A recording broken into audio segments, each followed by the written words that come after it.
ओम शांति। ओम शांति माना ही मैं आत्मा शांत स्वरूप हूँ। शांति हमारा स्वधर्म है। आज पितृपक्ष के संबंध में आप सभी को कुछ गुह्य रहस्य जो मनुष्य आत्माएं समझना भी चाहती हैं, जानना चाहती हैं। पितृपक्ष का समय चल रहा है।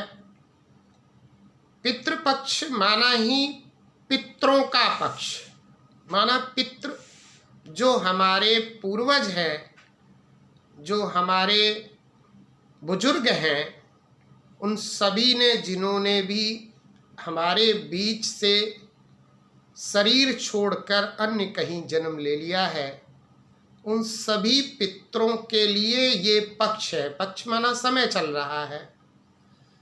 और पितृपक्ष के समय में सभी पूजन आदि करते हैं, व्रत आदि रहते हैं और उसका बड़ा विधि विधान से पितृ का जो भी श्राद्ध जिसे कहते हैं वो अपने पुरोहित या ब्राह्मण के माध्यम से उसका पूजन, उसके लिए सारी विधि विधान से जो उसकी विधियां बनी हैं उस तरीके से, उस विधि से उसको पूर्ण किया जाता है। ऐसे में प्राय पितरों को ब्राह्मण के माध्यम से अपने सामने उनका आह्वान किया जाता है, उनको बुलाया जाता है कि वो आएं और अपनी जो भी उनकी कोई ऐसी हार्दिक इच्छा है या जो कोई चाहना ऐसी जो पिछले जन्म में, पूर्व जन्मों में उनकी कोई ऐसी आवश्यकता थी, कोई इच्छा थी जो पूर्ण नहीं कर सके हैं, तो बच्चे उनका आह्वान कर उनको बुलाते हैं और उस पुरोहित या ब्राह्मण के माध्यम से वो आत्मा आती है, बताती है। तो पहले तो इतना रिद्धि सिद्धि वाले, पवित्र रहने वाले ब्राह्मण होते थे कि उनके अंदर ऐसा आत्माओं का आह्वान करने से अवतरण होता था। उनको बुलाते थे, उनसे उनकी कोई इच्छाएं होती थी, वो बताते थे, वो पूछते थे, उनकी इच्छाओं को पूर्ण किया जाता था। हालांकि अब इतना ज़्यादा वो रिद्धि सिद्धि या वो पवित्रता वाली बात नहीं है, लेकिन एक नियम और विधि चलती आ रही है। उसी रस्म के अनुसार आज भी पितृपक्ष में एक पुरोहित से बुलाना और उनके द्वारा उन पितरों का आह्वान करना, ये एक विधि विधान चलता आ रहा है। अब इसमें सब जो भी मनुष्य आत्माएं हैं, बहुत सी मनुष्य आत्माओं का ये प्रश्न उठता है कि क्या जो आत्माएं हमारे बीच से जा चुकी हैं, जो मनुष्य आत्माएं यहाँ से, हमारे पूर्वज जो पितृ हैं वो यहाँ से जो जा चुके हैं, शरीर छोड़कर उन्होंने दूसरा शरीर ले लिया, किसी दूसरे के घर में जा चुके हैं, वहाँ उनका जीवन चल रहा है, क्या वो पितृ फिर से, क्या ब्राह्मण के आह्वान से, उस पुरोहित के आह्वान से, क्या वो उनके अंदर प्रवेश होकर अपनी ख्वाहिश, अपनी इच्छाओं को, अपनी चाहनाओं को बता सकते हैं? क्या हम उन पितरों को खुश कर सकते हैं? तो उसमें क्या विधि है, क्या ऐसा है, कहाँ तक इसमें सत्यता है, इस पर थोड़ा सा प्रकाश डालते हैं। इसमें बड़ा ही सूक्ष्म और गूढ़ समझने की बात यह है, पहला तो एक, क्या आत्माएं आ सकती हैं? हाँ, आत्माएं आ सकती हैं और आत्माएं आती हैं। अगर आत्माएं नहीं आती तो ऐसा क्यों कहते हैं कि इनके ऊपर कोई ऐसा ऊपरी कुछ ऐसी बात है या इनके ऊपर किसी सोल का कोई इफेक्ट है? तो इसका मतलब ये है कि सोल का बिना शरीर के भी आना जाना होता है। तो अब यहाँ प्रश्न ये उठ जाता है कि जो आत्मा यहाँ से जा चुकी है और शरीर ले चुकी है किसी दूसरे घर में, क्या वहां से वो आत्मा आ सकती है? अगर आत्मा वहां से आती है तो शरीर छोड़ के नहीं आएगी, शरीर छोड़कर ही तो आएगी। लेकिन फिर भी कहते हैं कि आत्माएं आती हैं, तो क्या ऐसा संभव है? हाँ, यह संभव नहीं है कि यहाँ से आत्मा जा चुकी है दूसरे के परिवार के यहाँ और वहाँ उसने शरीर ले लिया है तो वो उस शरीर को छोड़कर यहाँ नहीं आएगी, ये तो संभव नहीं है। लेकिन फिर भी कहते हैं कि आत्माओं के आह्वान से वो आत्मा आती है, तो उसका भी एक रहस्य है। उसका एक गुह्य रहस्य ये है कि हर मनुष्य आत्मा के 3 स्वरूप होते हैं। पहला स्वरूप है आत्मा निराकार है, वो ज्योति बिंदु स्वरूप सितारे की तरह भ्रकुटी में रहती। तो एक हुआ आत्मा का निराकारी स्वरूप,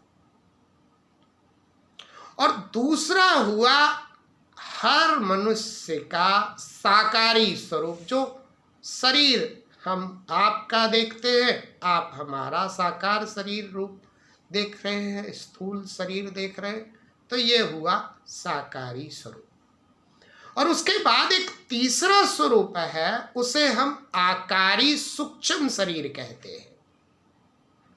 अब आकारी सूक्ष्म शरीर क्या है? आकारी सूक्ष्म शरीर से भाव क्या है? इसलिए 3 लोक बने हैं, मनुष्य लोक, सूक्ष्म लोक और निराकारी लोक, जिसे हम ब्रह्म लोक कहते हैं। अब आकारी स्वरूप क्या है, आकारी सूक्ष्म स्वरूप क्या है, जो हर आत्मा का अपना अपना अलग अलग है। अब पहले तो आकारी स्वरूप क्या है, फॉर एग्जाम्पल हम उसको कैसे समझें? जैसे मेरा ये शरीर है, इस शरीर के पीछे आप देखेंगे तो मेरी एक परछाई बनती है, और वो परछाई आकारी स्वरूप है। अगर उसको हम पकड़ने का कोशिश करें तो पकड़ने में नहीं आएगी, साकार स्वरूप पकड़ने में आएगा, लेकिन आकारी सूक्ष्म शरीर हम पकड़ नहीं सकते हैं। उसका एक आकार बना है, ये हमने एग्जाम्पल लिया, ऐसे नहीं किसी को आकारी स्वरूप कहेंगे।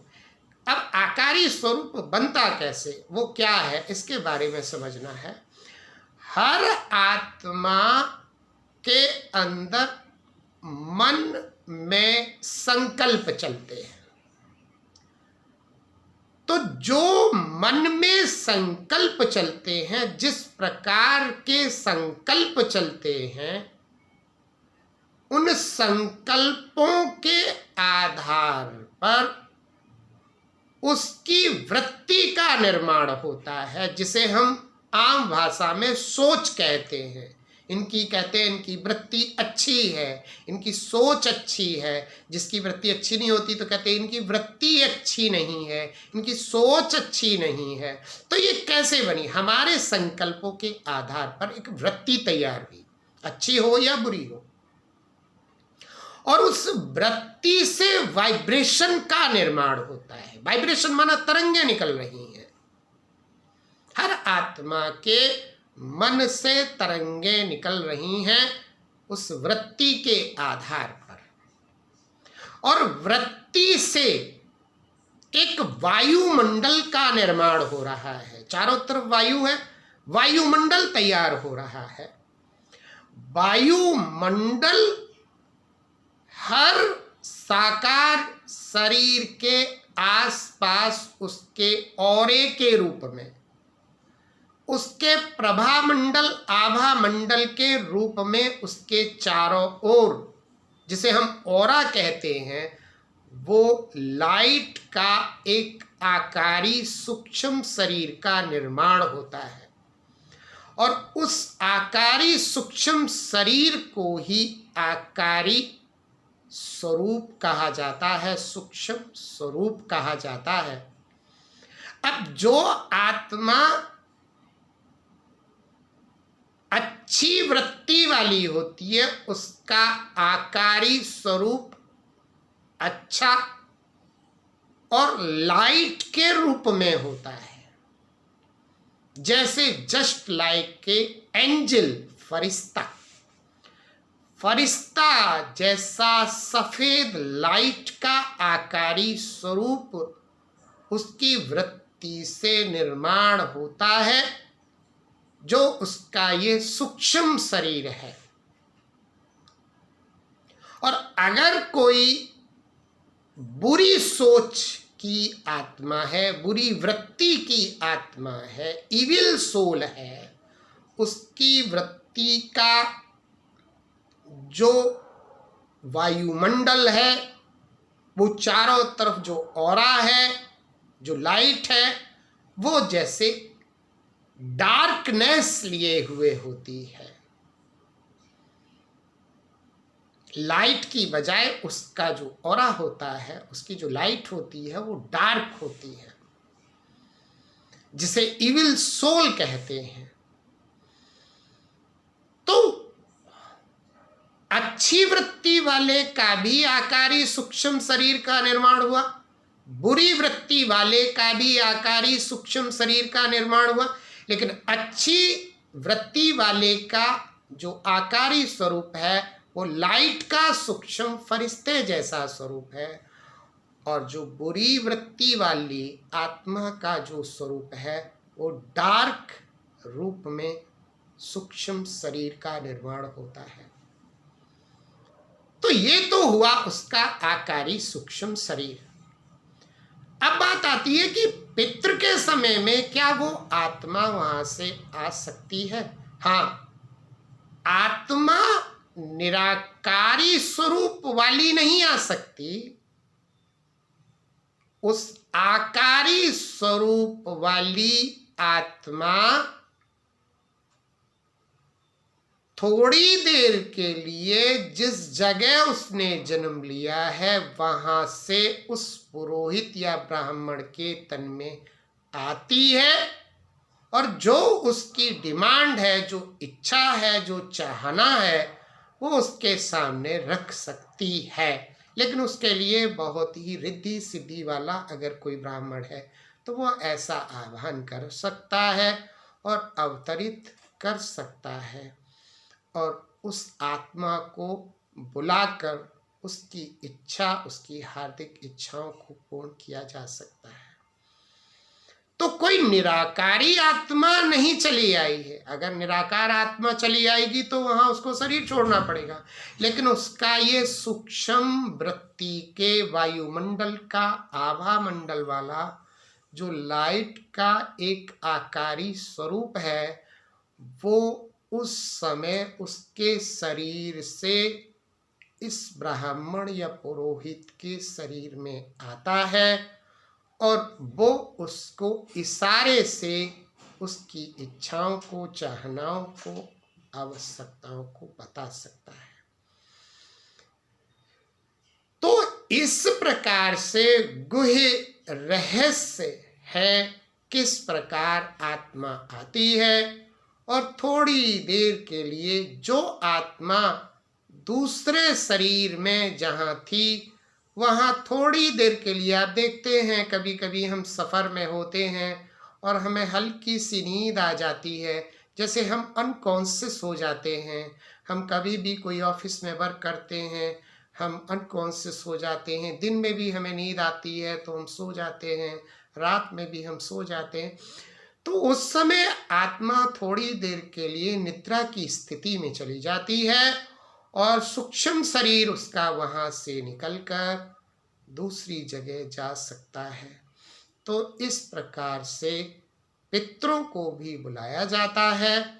इसी प्रकार, ठीक इसी प्रकार जैसे परमात्मा को भी परम धाम से हम ब्रह्मा तन द्वारा यहाँ बुलाते हैं, दादी गुलजार जी के तन के माध्यम से बुलाते हैं, उनसे शिक्षाएं लेते हैं, तो परम आत्मा भी आ सकते हैं। जब आत्मा आ सकती है तो क्या परमात्मा नहीं आ सकते? बहुत से लोगों के लिए संशय हो जाता है, कैसे ब्रह्मा तन में परमात्मा आ सकते हैं? ब्राह्मण के तन में आत्मा आ सकती है, तो क्या परमात्मा ब्रह्मा के तन में नहीं आ सकते?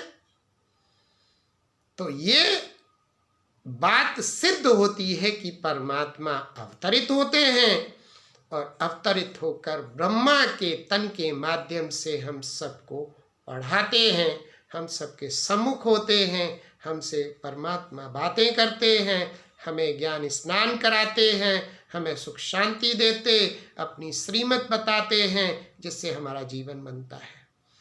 तो वहाँ तो आत्मा का क्षण भर के लिए कोई महसूस करता है कि हमारे पितर आए हैं तो आत्मा आ सकती है, ऐसा नहीं है कि आत्मा नहीं आ सकती, लेकिन इसके लिए बहुत रिद्धि सिद्धि की आवश्यकता है, बहुत ही प्योरिटी की आवश्यकता है। बहुत से लोगों को ऐसी रिद्धि सिद्धियाँ प्राप्त होती हैं। तो इसी प्रकार जैसे कि पितरों को बुला लेते हैं, आत्माओं को बुला लेते हैं और उनको खुश करते हैं, तो हम परमात्मा भी हमारे पिता हैं, वो आते हैं और हम सबको संगम युग पर ज्ञान स्नान कराते हैं, हमारी ज्ञान रत्नों से झोली भरते हैं। तो इस प्रकार से इस चीज़ को समझना है, रहस्य को समझना है, जानना है और अपने पूर्वजों को भी खुश करना है, उनसे आशीर्वाद लेनी है, उनको दुआएं देनी है और दुआएं लेनी है। दुआएं देनी भी हैं, दुआएं लेनी भी हैं। वो जहाँ कहीं हैं उनके लिए शुभ भावना रखें, उनके लिए सुख शांति की आस करें कि हमारे पूर्वज जहाँ कहीं भी हैं, हमारे पितृ जहाँ भी हैं, वहाँ खुश रहें। हमेशा उन्होंने हमें जन्म दिया, उन्होंने हमें पाल पोस के बड़ा किया, तो शरीर के मदर फादर हैं, तो जहाँ कहीं भी हैं वो खुश रहें, हमारे पितृ भी खुश रहें, तो हमारे शरीर के माँ बाप भी खुश रहें और हमारे परम पिता परमात्मा तो हैं ही सुख के सागर। तो हमें दोनों बातों को समझना है, जानना है, फिर उस रहस्य को समझते हुए चलना है। इसमें भक्ति आदि की बात नहीं, इसमें हमें अपने ज्ञान का और बुद्धि विवेक का यूज करना है और समझदारी पूर्वक अपने पूर्वजों को भी खुश करना है, लौकिक माँ बाप को भी और पारलौकिक माँ बाप को भी खुश करना है ना। उनसे दुआएं लेनी है और दुआएं देनी है। अच्छा, ओम शांति।